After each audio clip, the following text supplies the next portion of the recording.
Sabemos todos que la formación es lo esencial de nuestro programa, es decir, aquello que va definiendo nuestro programa, que es formativo. Y es así que no puede faltar, entiendo, la buena formación, aún en un programa navideño, y más aún, la formación es vida. Entonces, cuando en un programa navideño también nos damos ese tiempo para cada bloque del programa, también nos vamos a llevar para esta Navidad ciertos elementos, entiendo, que pueden ser muy gratificantes, tanto para nosotros, como ocurre en cada programa, en cada domingo, en cada emisión, quiero decir, como también para todas las personas que nos pueden rodear, porque lo que nosotros vamos perpetrando a través de la acción del Espíritu Santo en nuestras vidas, todo eso genera una transformación y los demás reciben, es como un salpicar a los demás con todo aquello que nosotros vamos viviendo, porque va generando un cambio. Y en ese cambio, llamado metanoia en griego en el libro de los Hechos de los Apóstoles, o bien en el lenguaje paulino, el cambio se llama conversión, como lo venimos tratando en estos momentos, yo les sugerí hace 2 domingos empezar a tener en cuenta 4 momentos culminantes del proceso de conversión. Al decir culminantes, digo que van delineando y también poniéndole fin a muchas cosas de nuestra vida que hacen a la conducta humano-cristiana que vamos generando. Y el domingo pasado empezamos a tratar el primer momento culminante y lo finalizamos, que fue el encuentro divino-humano, que significa que el Señor empiece a enseñorear nuestra vida. Y dijimos que eso de el señorío de Cristo es el reino de Dios, es lo que se llama en una doctrina teológica la anaquefalaiosis, es decir, empezar a entregar cada dimensión de nuestro ser a Dios. La dimensión afectiva principalmente, porque es lo que pone en funcionamiento a una persona. Si una persona está bien afectivamente, sus sentimientos y emociones suministran energía a su cerebro y por lo tanto uno funciona de otra manera. La dimensión ciertamente intravincular, dijimos, es decir, con los demás, intervincular con los demás, y la intravincular, que la señalé, estoy recordando ahora, que es la relación con nosotros mismos. También la dimensión ética, es decir, reimpulsar el lugar que tenemos en la vida. Cuando la gente a través de los años me dice, yo ahora no puedo ir como lo hacía antes a visitar enfermos o a tales lugares, lo único que puedo hacer es orar, yo digo, epa, podés hacer muchísimo que mucha gente no hace, porque está desalentada, porque le falta fe, porque no ha entrado en el camino y vos estás orando. Sin la oración, ninguna obra es posible. Recuerden, por ejemplo, un macro paradigma tan conocido por todos, que es la Madre Teresa de Calcuta. Ella, las horas de oración que tenía por día eran intocables, aun cuando la llamaba el Papa, Juan Pablo II en su momento, si sabía que ella estaba en oración, decía, la vuelvo a llamar. Es decir, todas las obras, todo lo que podemos hacer, tiene que estar impulsado por el ser, porque la oración lo que toca es el ser, más que el hacer. Y gracias a que toca el ser humano es que podemos llegar a hacer. De ahí en más, priorizar los momentos de oración cada uno en su vida. Llegaríamos así a la dimensión espiritual. También nuestra dimensión religiosa, religare, es decir, lo que me liga con la institución, con la Iglesia católica, y sé que mi programa es pluriforme, entonces está también abarcado por muchos hermanos de iglesias evangélicas que me escriben en distintos momentos del año y que participan del programa porque valoran muchísimo la formación que doy Y bueno, ellos también en su crecimiento, los que están en iglesias históricas, van a poder ir bien adelante, porque, como digo siempre, ¿no? La iglesia tiene que tener fundamentos. Estos estudian teología fundamental. Si no hay una teología que sostiene una iglesia cristiana, es evidentemente podemos caer en gravísimos errores. Es muy importante entonces la dimensión religiosa, saber a dónde pertenecemos y nuestro sentido de pertenencia como bautizados a la Iglesia de Cristo, a la Iglesia tanto como institución como a la Iglesia como carisma, es decir, como don del Espíritu Santo. También hablamos de tener en cuenta siempre que en Dios empieza a enseñorear nuestra vida cuando nosotros abrimos el corazón. Es decir, Dios no avasalla, no es propio de Dios avasallar a ninguna persona. Por eso el seguimiento comienza con: si quieres ser mi discípulo, toma tu cruz de cada día, luego ven y sígueme, nos dice el Señor Jesús. Y eso de tomar la cruz es tomar el desafío que cada uno tiene cotidianamente. A veces se presentan unos, a veces varios, a veces uno, y de distinta índole. Ahora, cuando el Señor enseñorea toda nuestra vida, en medio de cualquier desafío, Él está presente, porque estamos aprendiendo a que Dios perpetra los desafíos de cada día. Por lo tanto, no estamos solos frente a cada desafío. El segundo momento culminante, que es el que vamos a tratar ahora, es, como les anuncié, la experiencia mística cristiana. Ante todo, quiero aclarar esta palabra porque cuando las palabras se utilizan fuera de los conceptos y contextos correctos, podemos caer en una gran confusión, muchas veces con buena voluntad, pero claro, la palabra mística cristiana es algo que ya suena a elevado. Entonces yo quiero invitarlos a tratar de descubrir cuál es su fenomenología. Fenomenología, vamos a explicar este lenguaje.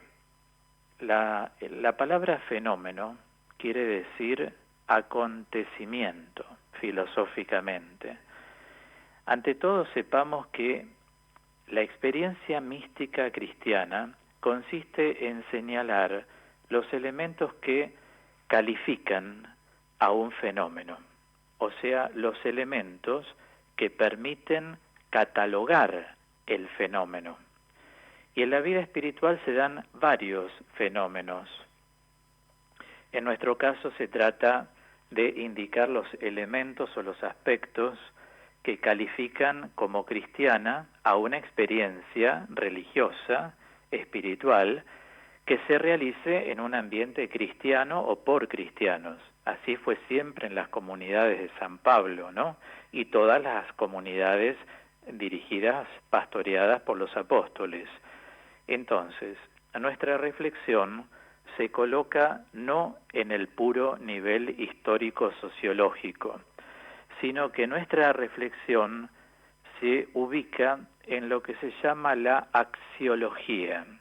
¿Qué significa la axiología? Axiología significa conjunto de valores. Entonces, en el nivel en que estén ciertos valores, allí podremos decir que nuestra experiencia mística cristiana es real, es paupérrima o es incorrecta.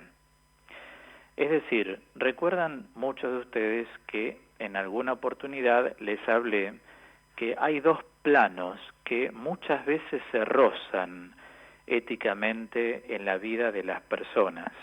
Estos dos planos, como somos personas, los podemos incorporar a la vida cristiana, lógicamente. Uno es el plano del como si, y el otro es el plano de la realidad. O sea, una persona puede creerse muy espiritual, puede serlo, como puede no serlo, a pesar de que crea que es espiritual. Es decir, cuando la espiritualidad no está cimentada en una buena formación, la espiritualidad puede caer en crisis. ¿Es real? Sí, pero al no estar cimentada sobre una buena formación y entra solamente en el plano muy subjetivo de la persona siempre va a hablar en que Dios y yo y Dios, el Espíritu y yo, soy el Espíritu, la Virgen y yo, soy la Virgen. Es un yoísmo demasiado potenciado. Cuando una persona tiene una espiritualidad, sabe que pertenece a la Iglesia, y la Iglesia no está formada por ese bautizado y el Espíritu. La Iglesia está formada por todos los bautizados con Jesucristo a la cabeza, como nos enseña bien y lo deja clarificado el autor de la carta a los Efesios en el capítulo número 5. Entonces, ya no es yo y Jesús, yo y la Virgen, es nosotros con el Señor, nosotros con la Virgen. Cuando una persona está formando, o bien ya ha formado, una espiritualidad, digamos, relevante en la vida, es creíble por el sentido de pertenencia a la Iglesia como comunidad de fieles, de creyentes. No un yoísmo, una cosa egocentrista, si se quiere, o individualista, sino sabe que pertenece a la totalidad del ser. Y por eso cuando las personas tienen una experiencia personal y saben que ha sido muy fuerte, por ejemplo en un grupo de oración, en una asamblea, cada vez que dan un testimonio, lo dan porque a veces en algunas comunidades cristianas se pide el testimonio y se invita al testimonio. Bueno, uno ve que hay mucha humildad al relatar lo que le ha sucedido a la persona. En cambio, cuando ya la persona se ubica como maestra de los demás o maestro sin haberse preparado para eso, uno ahí ya se da cuenta que lo que está haciendo es relatar un intimismo que tiene con Dios, pero no una verdadera vida espiritual. Sucede esto, estamos en un campo muy preciso, pero también marca la conversión. La espiritualidad es fundamental y hay que construirla en el tiempo, pero saber bien dónde uno está parado, porque da para lo otro. Hay personas que muchas veces tienen necesidad de contar su relación con Dios, pero en la historia de la Iglesia, en los 2020 años que tenemos, vamos viendo en los paradigmas de la santidad, que son los santos, personas como cualquiera de nosotros, con errores, con defectos, pero que han dirigido su vida al Evangelio de Cristo y ciertamente nos han dado ejemplo. A veces sí pudieron relatar algunas escenas que, obligados o, vamos a decir, exhortados por algunos directores espirituales de ellos escribieron, como puede ser Santa Teresa de Jesús, San Juan de la Cruz, han escrito experiencias de Dios, pero nunca se imaginaron que lo que escribían iba a ser publicado. Ahora, cuando uno analiza, como Santa Isabel de la Trinidad, uno lee lo que ellos relatan y ven la humildad que tienen. En cambio, cuando una persona testimonia desde ser maestro o maestra, ahí ya uno nota que falta humildad. Al faltar humildad, la experiencia espiritual no es mística. Pudo haber sido real, pero el modo en que la relata y los elementos que está utilizando, entre comillas, como si fuera, ¿no?, un maestro o una maestra, donde ya a los otros les dice qué tienen que hacer para obtenerla, ya ahí hay falta de humildad y por supuesto eso pauperiza y casi impide llamar a esa experiencia espiritual experiencia mística. Entonces, inexorablemente, para que en nosotros la experiencia sea mística, debe darse lo que se llama la homogeneidad con los valores cristianos. ¿En qué consiste la homogeneidad? Como la palabra lo expresa, tiene que haber una vivencia de esos valores. ¿Cuáles son los que destaca Jesús? Bueno, principalmente Mateo 23:23, cuando él discute con los fariseos, a quienes llamó escribas, digamos, hipócritas, eran fariseos y escribas también, hipócritas, y utiliza la expresión de irritación en hebreo que se pronuncia hoi. Hoi quiere decir ay de ustedes escribas, así la traducimos. Pero hoi en hebreo es una expresión de muchísima irritación. ¿Por qué? Porque él veía que ellos no vivían eso que él marca, la justicia, la misericordia y la fidelidad. Repito, en Mateo 23:23.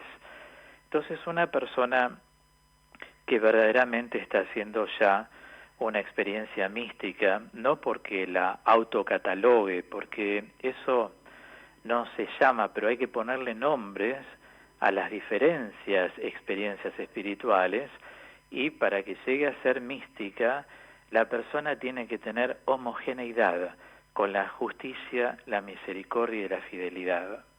También hay otros, ¿no? La lealtad, la discreción, la sensatez, la prudencia, la moderación, el desprendimiento evangélico, que se llama la ameripnia en los padres de la espiritualidad en griego, y el despojo, que se llama anapausis.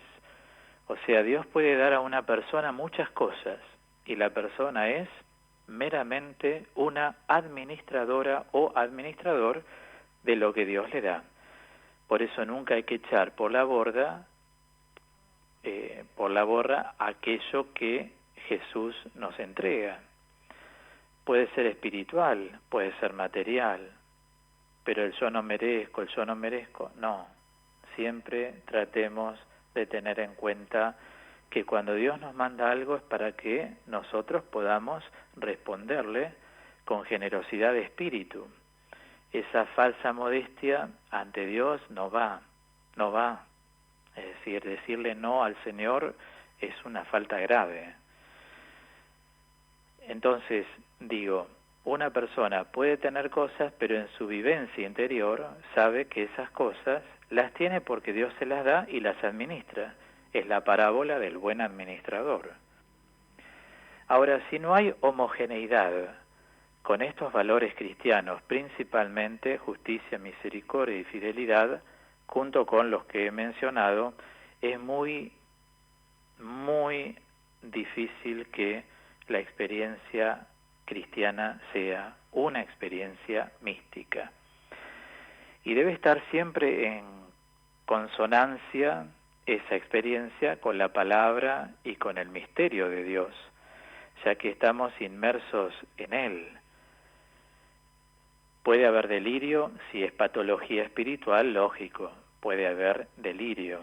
Hay personas que pueden tener un anhelo de Dios, pero reconocen diariamente que ese anhelo lo tienen y que Dios les genera el anhelo para que ellos puedan seguir evolucionando, seguir creciendo, seguir madurando. No obstante, necesitan pasar por lo que San Juan de la Cruz llama la noche. La noche es el esfuerzo. Ustedes saben que los místicos siempre emplean símbolos para hablar de la experiencia espiritual que en ellos siempre ha sido mística. Uno ve la veracidad, ve la pureza de la experiencia, ve que se deja aparte el individualismo y se quiere tener siempre presente a Dios.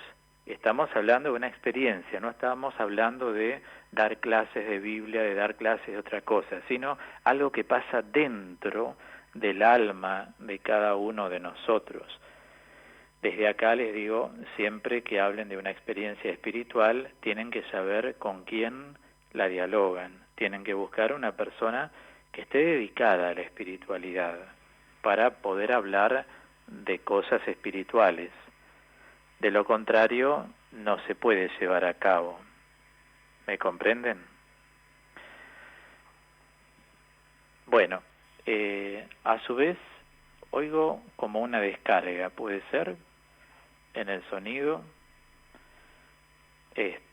No sé si hay una descarga, la estoy oyendo desde aquí, enseguidita me informan. Se escucha bien, perfecto. Entonces puede ser en mis auriculares, ahí se fue. Les decía entonces que tenemos que comprobar esta veracidad y que tiene que andar realmente de la mano de los que han coincidido en 2020 años. Tenemos mucha historia en la vida de la Iglesia. Entonces les decía, siempre que ustedes tengan una experiencia que ya es profunda, tiene que ser acompañada también por algún director espiritual que se llama acompañante espiritual, una persona que tenga sabiduría cultivada y psicología pastoral. Esto es muy importante, no decir, bueno, voy con el padre tal, no porque sea sacerdote es espiritual, no porque sea sacerdote tiene una profundidad de entendimiento de las cosas espirituales. Eso no descalifica a nadie lo que estoy diciendo, simplemente lo que les digo es que para lo espiritual hay que hablar en todo caso con sacerdotes que verdaderamente están muy inmergidos en la vida, en el espíritu.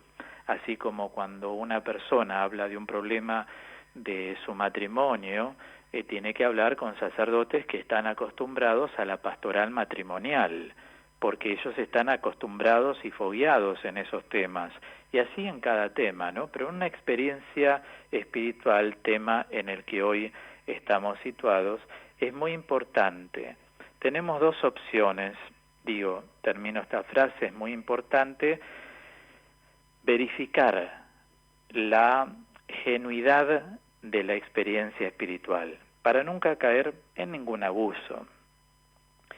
Las dos opciones son la formación, porque la formación es Dios habla al hombre, lo que estamos compartiendo. Uno escucha y en base a eso va verificando cómo va su vida, porque no podemos verificar con la nada.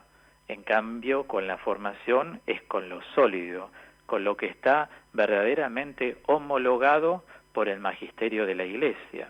Es como querer ir a estudiar el magisterio, o sea, un profesorado de enseñanza privada a cualquier lugar. No, tenemos que ir a un lugar que preparen bien, o hacer un profesorado, hacer una carrera. Uno va a lugares específicos donde nos enseñan. Bueno, lo mismo pasa en la formación. Y el otro camino es, como les decía, siempre buscar un acompañante para ir verificando la experiencia, debido a que en muchos casos hay personas que crecen y mucho en la comunión con Dios. Y es importante escuchar la voz del acompañante que tenga, repito, sabiduría cultivada y también psicología pastoral, porque escuchar la voz también de los que saben puede ayudarnos a ubicarnos mejor. A veces no hay que corregir cosas, pero sí, por ejemplo, a mí me ha tocado atender religiosas, muchas, y a veces me planteaban cosas espirituales muy importantes que les pasaban, y por ahí les daba una palabra de orientación, por no decir un consejo. Y les decía, esto que le pasa, hermana, trate de no compartirlo en comunidad. Sígalo trabajando de esta manera, de esta otra, según el caso. No puedo neutralizar todo en una misma enseñanza, ¿no? Cada caso es uno y único. O bien le decía, esto que siente en el alma, trate de controlarlo, para no salir ni por encima ni por debajo del resto de la comunidad. O sea, si una comunidad está acostumbrada a decir, rezamos de esta manera, usted no salga de esa manera. Cuando quiere salir, hágalo en forma particular. Cuando usted dialoga con Dios a solas, cuando tiene su experiencia de oración personal. Es algo así, lo digo con un tono de de buen humor, ¿eh? Una amiga mía era un poquito, vamos a decir, pero no lo digo de mala intención, entre comillas fanática. religiosa. Entonces ella decía, venga a nosotros tu poderoso reino, hágase tu voluntad. Y yo le dije, ¿por qué decís tu poderoso reino si Jesús nunca enseñó a decir, venga a nosotros tu poderoso reino? Jesús enseñó a decir, venga a nosotros tu reino, hágase tu voluntad. Así está en la Biblia. Bueno, pero yo lo hago porque me sale del alma, claro, pero vos no podés rezar con los demás agregando palabras, porque una asamblea litúrgica o de oración se trabaría constantemente. Vos tenés que adaptarte en la vida de la iglesia. No podés decir, venga a nosotros tu poderoso reino, porque ya los demás van avanzando. Entonces tenés que tener esa humildad. Cuando vos le rezás sola, si querés, decíselo, pero tenés que ser fiel a lo que dice la palabra de Dios. Bueno, lo digo con sentido del humor. A veces puede pasar que alguno quiera agregarle una palabra al diccionario. Vieron que hay personas que cuando ustedes hablan les agregan más palabras y no les dejan terminar de hablar, o terminan de hablar, pero ellos es como que les dan siempre una lección. Yo a veces con hermanos cristianos evangelistas les he tenido que marcar ese detalle. Es decir, el sentido primero de ubicación. Si uno habla con un teólogo, a un teólogo no le van a decir porque vio el Génesis, que es el primer libro de la Biblia, es como desubicarse, ¿se dan cuenta? Entonces a veces, bien, con un buen diálogo, con un buen tono de voz, les decía, mira, vos cuando hablas conmigo tenés que pensar que estás delante de una persona que puede ser profesor tuyo. Esto es como si yo le dijera a un médico, el hígado, ¿viste o vio, doctor, que está a la derecha acá abajo? ¿Cómo no va a saber un médico dónde está el hígado? ¿Entienden? Entonces a veces hay un fruto de ese fanatismo donde las personas demuestran si la experiencia es verdaderamente mística cuando tienen humildad y cuando no hablan como maestros, cuando no son maestros en la fe.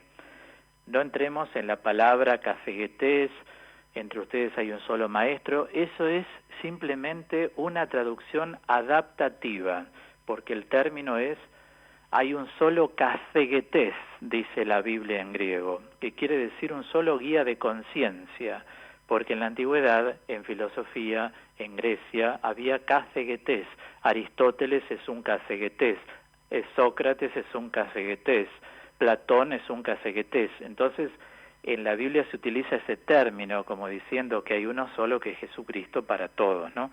Digo, la palabra maestro es el que enseña, hay que entenderla, por eso San Pablo, dicen algunos, tienen el don de enseñar, pero digo, ubicarse.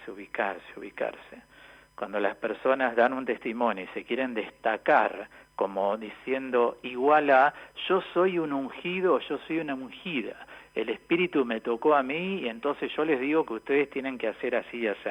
Falta de humildad. Señor, aumenta mi fe. Cuidado porque estás arriba del tobogán y te podés caer mal. Y ese resbalón te puede hasta incluso apartar de la fe. Esas personas son las personas que viven con entusiasmo, pero en el plano del como sí. Uno tiene, cuando es una experiencia real, tiene que tener mucha humildad al hablar. Al testimoniar hay que dar solo algunos detalles y eso comprueba que es un momento culminante. La persona no es exhibicionista, no le interesa que lo vean como santos, sino como un pobre hombre que habla con palabras también sencillas y humildes para que el testimonio sea agradable y otros tal vez les sirva para crecer en su fe, siempre limitando la prudencia.